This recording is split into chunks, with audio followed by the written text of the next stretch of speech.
భాగ్యము మాకందరికి అనుగ్రహించి మీరే మహిమా గంట ప్రభావాలు పొందమని మా కొరకు కల్వరిలో రక్తము కార్చిన క్రీస్తు నామములు మమ్ములను ఈ పాత్రను కూడా మీకు అప్పగిస్తున్నాను తండ్రి. ఆశ్రయం వేచును పరిశుద్ధ తండ్రి పాపిని నశించు వారికి నిసిలువా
సర్వాధికారిని మా తండ్రి ఘనమైన నామకులకు స్తుతులు స్తోత్రాలు వందనాలు చెల్లించుకున్నాను ప్రభువా. ఎంతవరకు నా తండ్రి ప్రభా అన్ని విషయంలో ప్రభువా ఆరాధన కార్యక్రమంతో మీకు మహిమార్థంగా జరిగించుకున్నాను బట్టి వందనాలు స్తోత్రాలు ప్రభువా. ఎంతమంది బిడ్డలు ప్రభా తన కష్టాలు నుంచి కొంత కష్టాలు చేసి ప్రభా తెచ్చి కానుకలు వచ్చిన ప్రతి ఒక్కరి కోసం ప్రార్థిస్తున్నాం నా తండ్రి. రెట్టింపు ఆశీర్వాదాలు దీవుల కుటుంబాలు జరిగించిన కృపలో జ్ఞాపకం చేస్తామని ప్రభా అడుగుచున్నాను. వందనాలు స్తోత్రాలు ప్రభువా.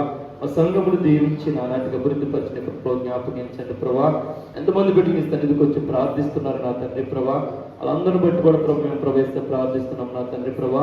ఇంకెంతమంది బిడ్డలు ప్రభా నీ సన్నిధికి రాలేక దూరస్తులు ఉంటారని ప్రభా వాళ్ళ కోసం ప్రార్థిస్తున్నాం నా తండ్రి. వాళ్ళ కొన్ని సన్నిధికి రావడానికి సహాయం అనుగ్రహించిన కృపలో జ్ఞాపకించండి. వచ్చిన ప్రతి ఒక్కరిని మరొకసారి దీవించి కృపలో జ్ఞాపకించమని ప్రభా. ఇంక జరగబోయే కూడినంతట్లో మీరు దీవించి నడిపించమని యేసయ్య ఉన్నతమైన నామములో అడిగి వేడుకొనుచున్నాను తండ్రి. ఆమేన్. తిరిగి వచ్చిన వారిని యెహోవా చెరలో నుండి రప్పించినప్పుడు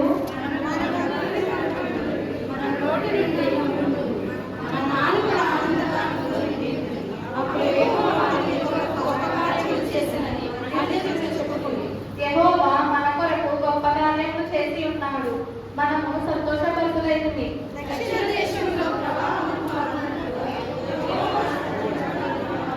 సంతోషగానముతో పంట కోసెదరు.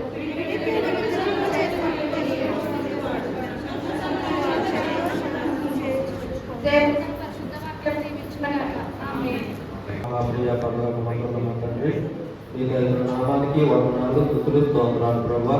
అయా ప్రభా గత కాలమందరైనా సజీవ లెక్కలుగా వచ్చి వారం దినాలన్నీ కూడా ఆయన మీ కృపాక్షేమాలు మా వెంట వస్తూ ప్రభా మమ్మల్ని నడిపించిన విధానాన్ని బట్టి ఇచ్చిన ఈ గొప్ప అవకాశాన్ని బట్టి నాయన నీకు వందనాలు స్తుతులు స్తోత్రాలు.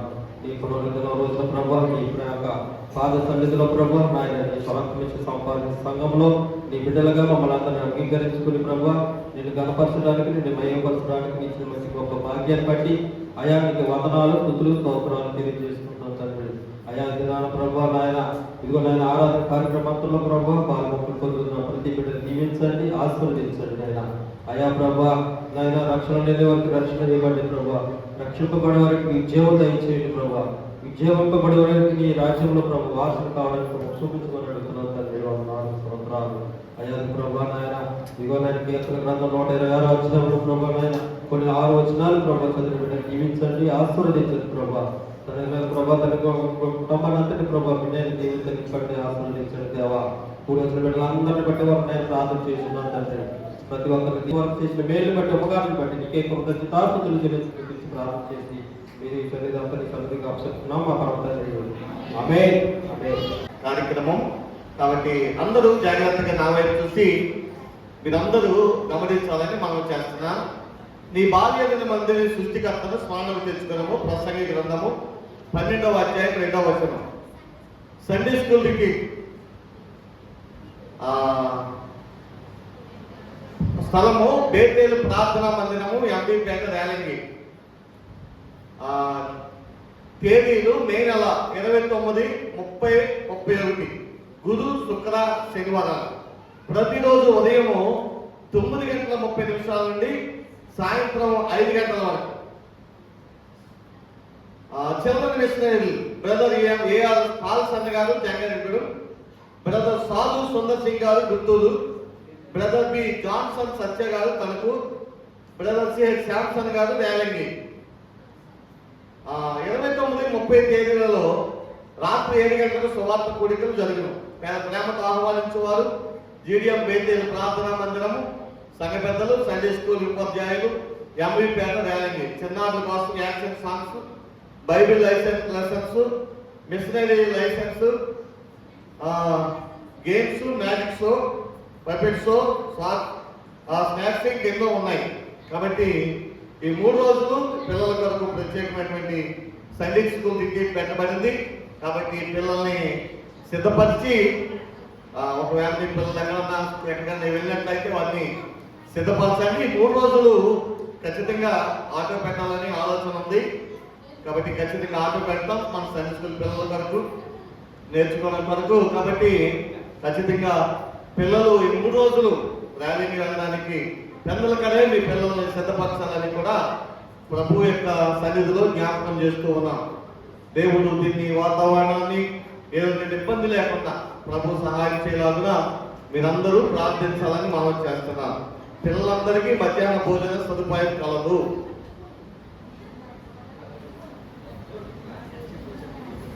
పిల్లలకు మాత్రమేనండి. అలాగే సండే స్కూల్ ఉపాధ్యాయులు కూడా వెళ్ళవచ్చు. కాబట్టి ఈ విషయాన్ని కాబట్టి ప్రతి ఒక్కరు గమనించాలని మనం చేస్తున్నాను. పిల్లలైనటువంటి వాళ్ళందరూ కూడా మీ పిల్లల్ని 3 రోజులు పంపించడానికి ప్రయత్నం చేయండి. వాళ్ళు అనేకమైన విషయాలు నేర్చుకుంటారు. ఆధ్యాత్మికంగా చిన్నతనం నుండి ప్రభువులు ఎదగడానికి అవకాశం ఉండదు. కాబట్టి మీరందరూ సహకరించాలని ప్రభు సన్నిధిలో జ్ఞాపకం చేస్తూ ఉన్నాం. గురువారము, శుక్రవారము, శనివారం ప్రతిరోజు ఉదయము 9 గంటల నుండి 9:30 నుండి సాయంత్రం 5 గంటల వరకు. కాబట్టి ఈ విషయాన్ని మీరందరూ గమనించి పిల్లలను సిద్ధపరచాలని ప్రభు సన్నిధిలో జ్ఞాపకం చేస్తూ ఉన్నాం. అంతేకాదు వాతావరణం కొరకు ఈ యొక్క కార్యక్రమాలు ఈ సండే స్కూల్కి చక్కగా ఆధ్యాత్మికంగా ఆశీర్వాదకరంగా పిల్లల జీవితానికి మేలుకరంగా జరగలాగున మన ప్రాంతానికి అంతటికి కూడా ఆశీర్వాదకరంగా జరగలాగున ప్రతి ఒక్కరు కూడా ప్రార్థనాపూర్వకంగా ప్రార్థన చేయాలని కూడా మీకు జ్ఞాపకం చేస్తూ ఉన్నాం. ఈ సమయంలో ప్రత్యేకమైనటువంటి కానుకలు జ్ఞాపకం చేసుకుంటామండి. ఆ తర్వాత వారు చేసిన మేలులను జ్ఞాపకం చేసుకుంటూ 100 రూపాయలు ప్రత్యేకమైన కానుక ప్రభు సందర్శించారు. సుదీప్, తేజ్, కొడమంచలి ఆద్య, కొడమంచలి అనిల్, అనిత,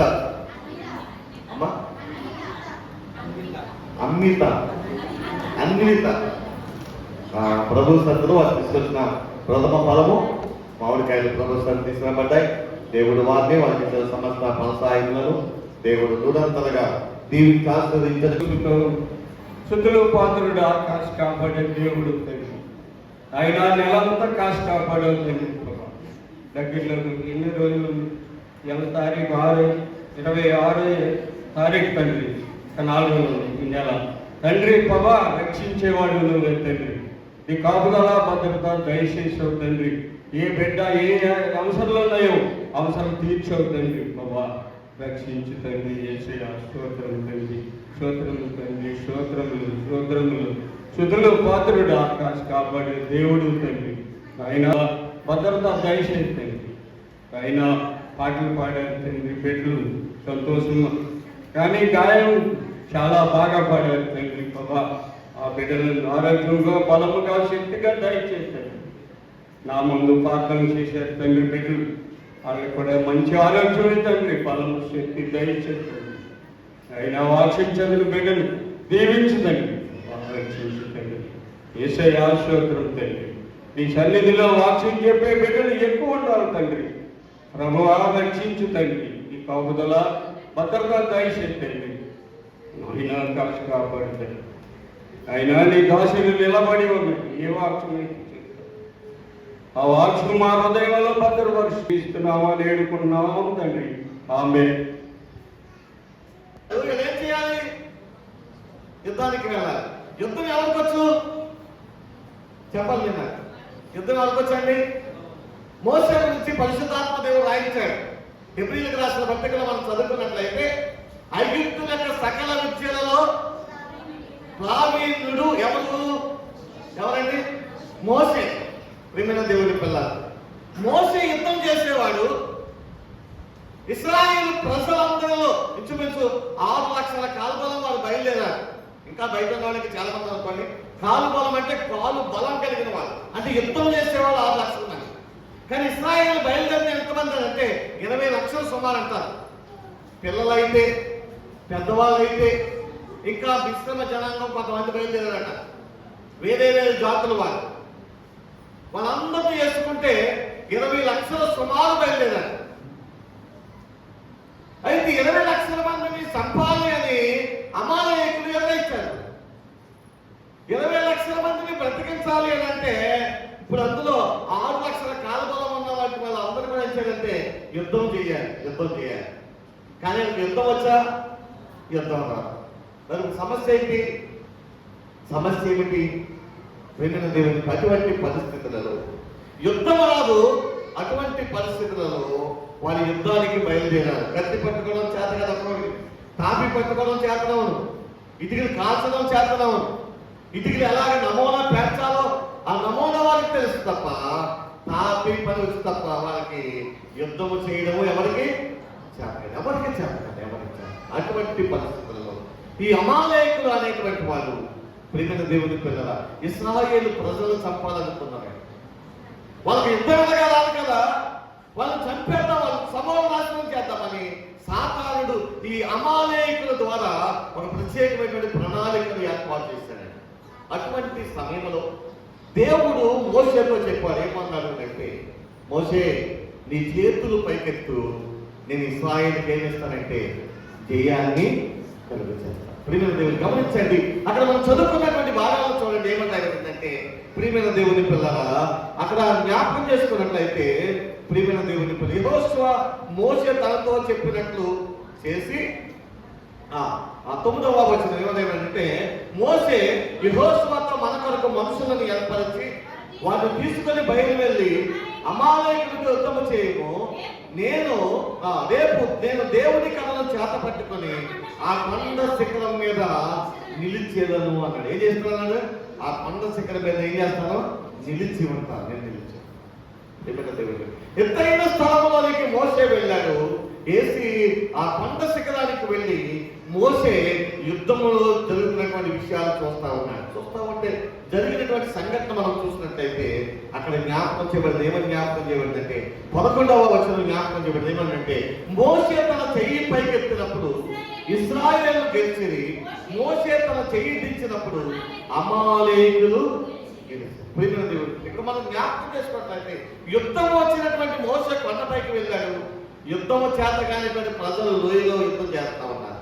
అటువంటి పరిస్థితులలో ప్రియమైన దేవుని పిల్లల యుద్ధము వచ్చు, కానీ యుద్ధము యెహోవాది కాబట్టి యుద్ధము దేవుడు చేయాలి అని అంటే దేవునికి మనం ఏమవ్వాలంటే సరెండర్ అవ్వాలి. మోసే ఏం చేశాడు అంటే తన చేతులు పైకెత్తాక దేవునికి ఏం చేశాడండి? సరెండర్ అయ్యాడు. ప్రభువా, నీ బిడ్డలు యుద్ధం చేస్తున్నారు, వాళ్ళకి యుద్ధం చేయడం చేత కాదు ప్రభువా, వారికి సహాయం చేయమని 2 చేతులు పైకెత్తి ఏం చేస్తాడన్న ప్రార్థన చేయడం ప్రారంభించారు. ప్రియమైన దేవుని పిల్లల అంటే 2 చేతులు పైకెత్తి ప్రభువునికి మనల్ని మనం అప్పగించుకుంటే, ప్రియమైన దేవుని పిల్లల మన పిల్లల జీవితాల్లో కానీ మన కుటుంబాల్లో కానీ దేవుడు అద్భుతమైన కార్యాలు చేస్తాడు. అందుకనే చేతులు ఎత్తుట చాలా ప్రాముఖ్యమైనది. ప్రార్థన చేసేటప్పుడు సిగ్గుపడకూడదండి. దేవునికి స్తుతి చెల్లించేటప్పుడు సిగ్గుపడకూడదండి. తాగేవాడు రోడ్ల తాగుతున్నా సిగ్గుపడుతున్నా, ఇది తప్పు అని తెలిసాడికి దాని మీద రాస్తారు.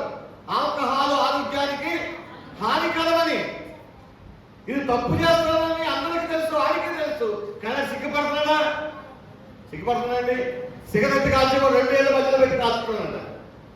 ఆ కథ సిగరెట్ పెట్టి మీద ఉంది, అదే ఇది తాగితే నువ్వు చస్తావా అని, ఈ పొగ పీలిస్తే నువ్వు చస్తావా అని ఆయనకి అక్కడ రాయబడింది. కానీ వాడు ఏం చేస్తున్నాడు? దర్జాగా వాడు పీలుస్తున్నాడు, పక్క వాళ్ళ మీద కూడా ఉడుకున్నాడు. ఎందుకంటే వాడు పోనట్టే పక్కడు కూడా ఏమైపోలే. కొంతమంది చూసారండి, ఒంటరిగా కాల్స్తారండి, జనం మధ్యలో వచ్చి కాలుతూ ఉంటారు. అదొక బుద్ధిగా ఉంది, అదొక లక్షణం కాదు.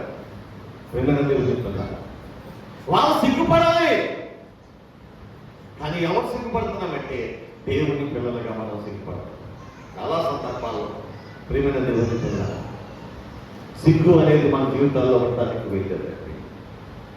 దేవుని యొక్క దాసుడు ఇక్కడ ఏం చేస్తున్నాడు అంటే తన పిల్లలు యుద్ధం చేస్తున్నారు కాబట్టి వారికి జయము రావాలి అంటే తాను దేవుని సన్నిధిలోనికి వెళ్ళి ప్రార్థన చేయాలి. ఎలా ప్రార్థన చేయాలంట?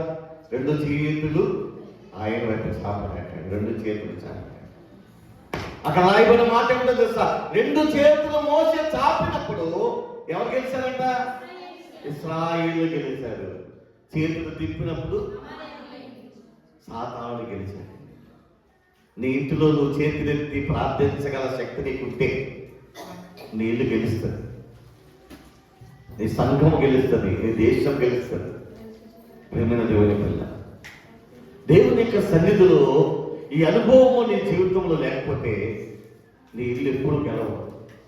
నువ్వు గెలిపించలేవు.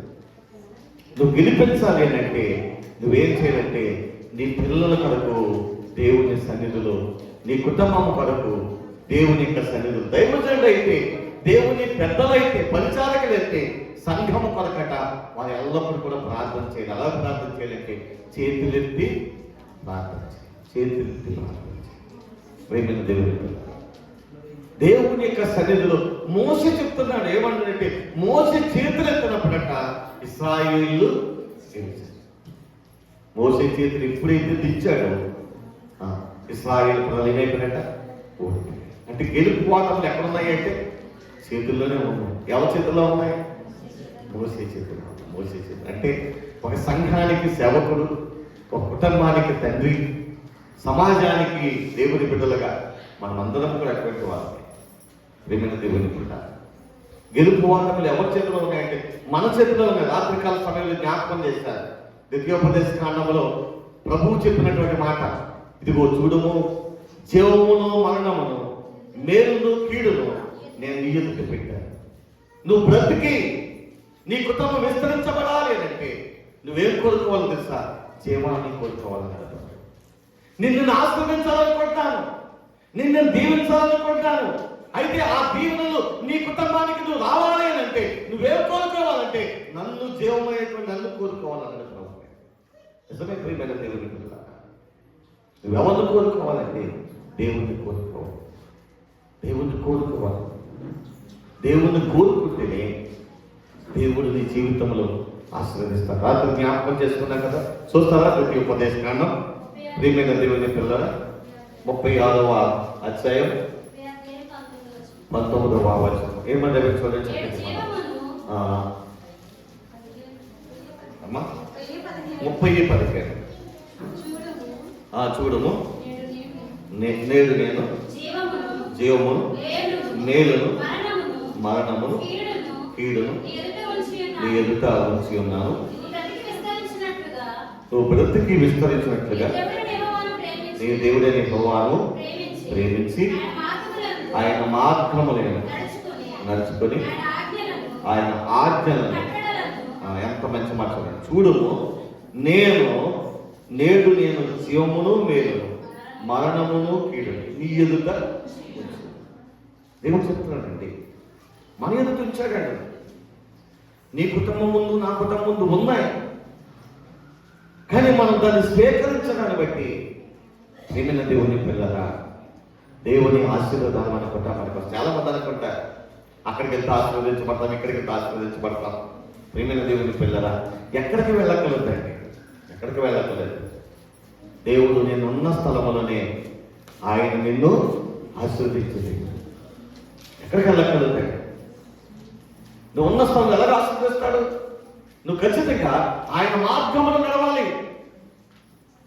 ఆయన మార్గంలో నడవాలి. ఆయన ఆజ్ఞలను, ఆయన కట్టలను గైకొంటే ప్రేమైన దేవుని ఆయన ఖచ్చితంగా నిన్ను ఆశీర్వదించే దేవుడు. ఆయన చెప్పిన మాట వినాలి. మొట్టమొదటి మనం ఏం చేస్తామని ఆయన చెప్పిన మాట వినాం. ఎన్నో దారుల వైపు పరిగెడతా ఉంటాం. కానీ ఎంత పరిగెత్తినా మన జీవితం ఎలా ఉంటుందంటే ఎంత ఉంటుందండి? అంతే ఉంటుంది. ఎంత పరిగెత్తినా అంతే. చివరికి ఏమి ఉండదండి. దేవుడు ఆశీర్వదించేవాడు. అక్కడ చివరి వచనంలో 16వ వచనం అనుకుంటే చివరి మాటలు మనం చూసినట్లయితే అంటాడు కదా, ప్రవేశించు దేశములు దేవుడిని యెహోవా నిన్ను ఆశీర్వదించును. ఆశీర్వదించే దేవుడు ఆయన ఆశీర్వదిస్తే మీకు ఒకసారి చెప్పాను కదా, ఆయన తెలిస్తే మూయగలిగిన వాడు ఎవరు కూడా లేడు. ఆయన ఆశీర్వదిస్తే ప్రియమైన దేవుని పిల్లల దాన్ని అడ్డుకునేవాడు ఎవరో లేడు. భూలోకంలో కానీ పరలోకంలో కానీ భూమి కింద కానీ ఎవరు కూడా సరిపోనండి. ఆయన ఆశీర్వదిస్తే కొంచెమై ఉండొచ్చు, నువ్వు చేసే చిన్న పని అయి ఉండొచ్చు, నీ కుటుంబం చిన్నదై ఉండొచ్చు, అని ఆ చిన్నదాన్నే దేవుడు ఆశీర్వదించగలరు. మనందరూ తెలుసు కదా, కొత్త నిబంధనలు మనం జ్ఞాపకం చేసుకున్నప్పుడు ఒక తల్లి ఒక బిడ్డకి 5 రొట్టెలు చేపలు ఇచ్చిందట. ఆ 5 రొట్టెలు 2 చిన్న చేపలు తీసుకొచ్చి ఎవరికి ఇచ్చాడు బిడ్డ? ఏసైకి ఇచ్చాడు. ఏసయ్యా, ఇదిగో అందరికి అన్నం పెట్టనన్నా కదా, ఆహారం పెట్టనన్నా కదా, ఇదిగో నా వృత్తికి నా దగ్గర ఉంది అని ఆ చిన్న బిడ్డ అట్టుకొచ్చి ఇచ్చాడు. ఏసయ్య దాన్ని ఆస్వాదించాడంట. ఆకాశం వైపు ఎత్తి ఏం చేశాడండి ఆయన? చెప్పండి. ఏం చేశాడు? అది పట్టుకున్నట్ట ఆకాశం వైపు ఎత్తి దాన్ని ఏం చేశాడు ఏసయ్య? చూడండి, మీరు ఎప్పుడైతే పరిశుద్ధ గ్రంథంలో చూసినట్లయితే ఏసయ్య 2 చేతులు ఎత్తి ప్రార్థన చేశాడు. దేవుని ఆశీర్వాదాలు మన కుటుంబానికి కానీ మన సంఘానికి కావాలి అంటే ఖచ్చితంగా దేవుని వైపు ఎత్తాలి. ఆ పెట్టించినటువంటి దాన్ని ఏసయ్య ఆశీర్వదించినప్పుడు ప్రేమైన దేవుని పిల్లరా, ఇంచుమించు ఒక స్థలంలో 5,000 మంది తిన్నారు, ఒక స్థలంలో 7,000 మంది తిన్నారు. 5,000 మంది తిన్నప్పుడు ఎన్ని గంపలు ఇస్తారట? 12 గంపలు ఇస్తారు. అందరూ పరిపూర్ణ కడుపు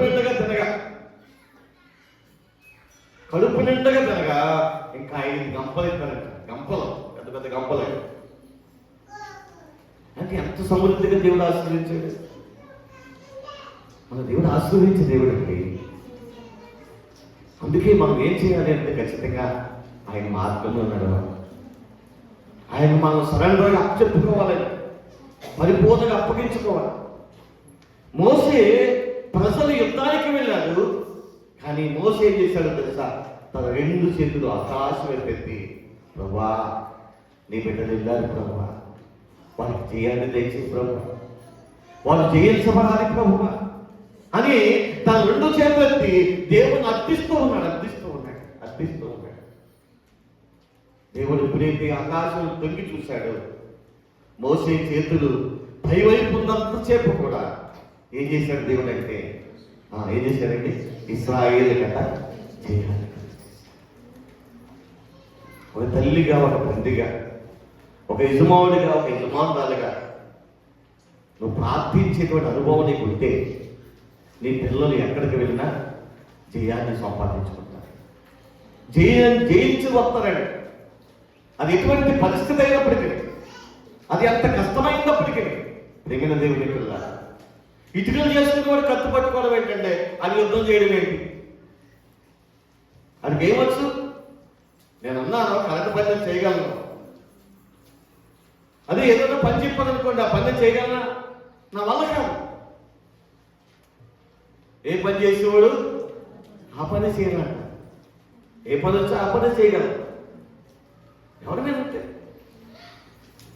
చక్కగా చిన్నానే ఉన్నాడు, ఎంత మిషన్ అయినా 15 కేజీలైనా 10 కేజీలైనా కానీ పట్టుకుని గందలాడించేస్తాడు మిషన్. అది నాకు మిషన్ ఇస్తే అది నా కాళ్ళలోంచి వెళ్తుంది, ఏళ్ళలోంచి వెళ్తుంది. అంతే చేయలేము. కానీ దేవుని యొక్క ఆలోచన అంటే, దేవుడు ఉంటే ఖచ్చితంగా దేవుడు కార్యం చేస్తాడు. అందుకే దేవుడు అంటాడు, నువ్వు బ్రతుకి విస్తరించినట్లుగా నేనేమైతే ఆజ్ఞాపించానో, నేనేమైతే మాటలు ఇచ్చానో, ఏవైతే విధులు ఇచ్చానో, ఆజ్ఞలు ఇచ్చానో వాటన్నిటిని అనుసరించి నువ్వు. ప్రభు చెప్తున్న మాట అదే. ఆయన మాట వినాలని, విస్తరించబడాలి అనంటే, దీవించబడాలి అనంటే, ఆస్వాదించబడాలి అనంటే ఖచ్చితంగా అది మనకు కావాలి. ప్రేమైన దేవుడు, చిన్న ప్రార్థన చేసుకుందాం. మనకు పెట్టి ప్రకాశంగా ప్రార్థన చేస్తున్న అందరూ కూడా ప్రార్థన లేకుండా ప్రార్థన చేసుకుందామని. ఏమో దేవుని వాక్యం బట్టి ఒకవేళ మనం ఇప్పటికీ మన జీవితాలను దేవుడికి ఇంకా సమర్పించకపోతే, ఆయన ఆశీర్వాదాలు మనం ఇంకా సంపూర్ణంగా అనుభవించకపోతే కనుక కనీసం ఈ రోజు నుంచైనా దేవుడు తన దైవజనుల ద్వారా మనతో సూటిగా స్పష్టంగా మాట్లాడే విధానాన్ని బట్టి ప్రభావ తెలుసో తెలియకో ఇంకను ఏమైతే వాటిని విడిచిపెట్టాలో వాటిని విడిచిపెట్టి నువ్వు ఆశించిన రీతిగా మమ్మల్ని వృద్ధిలోకి తీసుకునిగా మా యొక్క ఆర్థిక పరిస్థితిని మెరుగు చేయి, మా యొక్క ఆరోగ్య పరిస్థితి నుంచి విడుదల కలిగించు అని చెప్పి మనం ప్రభుత్వంలో వేడుకుందాం. ఒకవేళ మన ఇంట్లో ఉన్న పరిస్థితులు అనుకూలంగా లేకపోవచ్చు, ఎన్నో కష్టాలు కూడా మనం వెళ్తూ ఉండొచ్చు, కుటుంబంలో శాంతి లేక సమాధానం లేక నిట్టూర్పు విడుస్తూ ఉండొచ్చు. ఏ విడుదలైతే కోరుకుంటున్నావో ఆ విడుదల దేవుడు ఇవ్వడానికి సిద్ధంగా ఉన్నాడు. దానికి మనం చేయాల్సిందల్లా ఉన్న పాటున నిన్ను నీవు దేవుడికి అప్పగించుకుంటే చాలు. ఆయన నిన్ను విడిపిస్తాడు. నీకు కావాల్సినటువంటి నెమ్మది, సంతోషం, సమాధానం ఆయన ఇచ్చేటువంటి దేవుడుగా ఉన్నాడు. ఒకవేళ ఇప్పటికీ నువ్వు ప్రభువుని ఇంకా సొంత రక్షకులను అంగీకరించకపోతే ఇదే మీకు అనుకూలమైన సమయం కనుక ఈ సమయాన్ని మనం పోనీయకుండా జ్ఞానం కలిగి ఈ సమయమే నాకు చాలు అని చెప్పి ఇదే ఖచ్చితమైన సమయం అని చెప్పి నువ్వుగా ప్రభు యొక్క సన్నిధిలో ఆయన సమర్పణ చేసుకొని తీర్మానం తీసుకుంటే నా ప్రభువు కార్యాలు చేయడానికి సిద్ధంగా ఉన్నాడు. ఈరోజు ఎంతమంది అయినటువంటి కార్యాలు కావాలి ఆశపడుతూ ఉన్నారు, నాతో కలిసి ప్రార్థనలు ఏకీభవించాల్సిందిగా తెలియజేస్తున్నాను. పరిశుద్ధుడా, ప్రేమ కలిగిన తండ్రి, మహోన్నతుడా, సర్వశక్తి కలిగిన యేసయ్యా, నువ్వెంతైనా నమ్మదగిన దేవుడు, నువ్వెంతైనా కృప కలిగిన దేవుడు, మహోన్నతుడు నాయన యేసయ్యా. నువ్వు మమ్మల్ని అందరినీ బహుగా ప్రేమించి ఈ లోకానికి దిగి వచ్చి మా కోసం మరణించి నాయన మా అందరి కోసం మరణానికి పరలోక రాజ్యం వెళ్ళో గొప్ప నగరం సిద్ధం చేయడానికి. కానీ ఈ లోకంలో బ్రతికి ఉన్నంత కాలము ఉన్న స్థితిలోనే, పడిన స్థితిలోనే మేము ఉండాలని మీరు ఆశపడట్లేదు. మేము లేచి మా పరిస్థితి ఇది ప్రభువా అని చెప్పి నీ సన్నిధికి వచ్చి మమ్మల్ని నీకు అప్పగించుకుంటే, మా పరిస్థితిని నీకు అప్పగించుకుంటే నువ్వు అక్కడి నుంచి మమ్మల్ని నిలబెడతావు, లేపుతావు, వృద్ధిలోనికి తీసుకొస్తావు. మా పరిస్థితి ఏదైనా మాకు కార్యాలు చేసి ఉన్నతమైన స్థితిలో నిలబెట్టేటువంటి దేవుడు నీవు ఉన్నావు. నిజమే నాయన. ఆనాడు అనే ధైర్యంతో ఉన్నటువంటి సైన్యాన్ని చూడలేదు, తన పక్కన ఉన్నటువంటి వాళ్ళు ఎంతమంది యుద్ధం చేయగలరో అనే విషయాన్ని ఆలోచించకుండా కేవలం నీవు ఉన్నావు, నీ వైపుకు తను అప్పగించుకుంటే చాలు నువ్వు కార్యాలు చేస్తావని మోసే ధైర్యం కలిగి తండ్రి శత్రువు ఎంత పెద్దదైనా ఎంత పెద్దవాడిగా ఉన్నా నీ సన్నిధికి వచ్చి చేతులు చాచి సమర్పణ చేసుకున్నప్పుడు విజయాన్ని అనుగ్రహించావు. గొప్ప సత్యాన్ని ఈరోజు తెలియజేశావు. అయినా ఈరోజు మా కుటుంబాల్లో ఎన్నో ఆర్థిక సమస్యలు, ఎన్నో అనారోగ్య సమస్యలు మమ్మల్ని పట్టి పీడిస్తూ ఉన్నాయి. కుటుంబంలో నెమ్మది లేక, సంతోషం లేక, సమాధానం లేక, ఈ శత్రువుతో మేము పోరాడలేము అని చెప్పి చతికిలు పడిపోయి ఉన్న చోటుని కృంగిపోయి నాయన ఈరోజు ఎంతో మంది అల్లాడిపోతూ ఉన్నారు. ప్రభువా, మేము చేయాల్సిందల్లా ఒకటే, ఈ శత్రువు మేము జయించలేకపోతున్నాం, ఈ శత్రువుని మేము జయించలేకపోతున్నాం. కాబట్టి ఈ రోజునైనా మేమున్న స్థితిలోనే ఈ సన్నిధికి వచ్చి సరెండర్ అయిపోతున్నాం, అప్పగించుకుంటున్నాం. దయచేసి లేవనెత్తునైనా మా పరిస్థితులు మెరుగుపరచు, ఆర్థిక పరిస్థితులనైనా మెరుగుపరచు, అనారోగ్యం నుంచి విడుదల కలిగించు, కుటుంబంలో శాంతి సమాధానం కలిగి పిల్లలు మొదలుకొని పెద్దవారి వరకు నెమ్మది కలిగి జీవించేటువంటి కృపను గ్రహించునైనా. ఎంతమంది అయితే తండ్రి వాక్యాన్ని విని వాక్య ప్రకారంగా ప్రార్థన చేస్తున్నారో వారి కుటుంబంలో మీరు కార్యం చేస్తున్నందుకు నీకు స్తుతులు, స్తోత్రాలు. ప్రభా, ఇంకెంతమంది అయితే నిన్ను అంగీకరించకుండా ఈ లోకంలో పాపము అనే బంధకాల చేత బందీలుగా ఉండిపోయి తండ్రి సాతానుడు ఇచ్చేటువంటి అల్పకాల పాప భోగాలకు వంగిపోయి నాయన ఈ లోకంలో ఉన్నటువంటి శాపకరమైనటువంటి కార్యాల వైపు వారి జీవితం నలిగిపోతూ ఉన్నారు. వారందరి నిమిత్తం ప్రార్థన చేస్తున్నారు. త్రాగుడు అనేటువంటి బానిసత్వం, సిగరెట్ కాల్చడం అనేటువంటి బానిసత్వం ఈరోజు కుటుంబాన్ని నాశనం చేస్తుంది. అయినప్పటికీ వాటి నుంచి బయటకు రాలేకపోతున్నాయి. విషయం తెలిసినప్పటికీ దాని నుంచి బయటకు రాలేక అయినా కుటుంబాలు ఎంతగానో తలకిందులు అయిపోతున్నాయి. దయచేసి కలుగు చేసుకోండి. కుటుంబంలో ఎవరైతే ఈ వ్యసనాలు ఉన్నారో వారితో మీరే మాట్లాడారు నాయన. ఉన్న పాటున వారిని సన్నిధికి వస్తే, ఉన్న స్థితిలోనే వారి నిన్ను అంగీకరిస్తే నువ్వు తప్పకుండా కార్యాలు చేస్తావు. ఉన్నతంగా ఆ కుటుంబాన్ని దీవిస్తావు. కాబట్టి నాయన ఈరోజు మా సంఘంలో ఇంకెంతమంది అయితే నీ సన్నిధి నిర్లక్ష్యం చేస్తూ కలిగి ఉన్నటువంటి బానిసత్వం బ్రతుకు నుంచి విడుదల కలిగించాలని ఆశపడుతూ ఉన్నారు, వారందరినీ ఒక్కసారి జ్ఞాపకం చేసుకొని తను విన్నటువంటి వాక్యాన్ని బట్టి విశ్వాసము కలిగి, విశ్వాసము కార్యాలు చేస్తుంది కనుక నీ యొక్క వాక్యం మీద నమ్మకం కలిగి పూర్తి విశ్వాసం కలిగినైనా వారి జీవితాలు దిద్దుకునేటువంటి కృప ప్రతి ఒక్కరికి మీరు అనుగ్రహించమని చక్కటి వర్తమానం అందిస్తున్నటువంటి దైవజనులను బట్టి వందనాలు. రానున్న రోజులు ఇంకా బలంగా వాడుకొని సంఘానికి మాకు కావలసినటువంటి ఆత్మీయ ఆహారాన్ని ఇంకనూ బలపరిచేటువంటి కృప మీరు అనుగ్రహించమని, ఇంకనూ నాయన విశ్వాసులు రోజు రోజుకి వృద్ధి చెంది నీ సన్నిధిలోనికి వచ్చి నీ సన్నిధిని బహుగా ప్రేమించి ప్రతి దినము అనగా విశ్రాంతి దినాన్న సమాజంగా కూడుకుంటా అది మాకు మా కుటుంబాలకు ఎంతో ఆశీర్వాదకరము.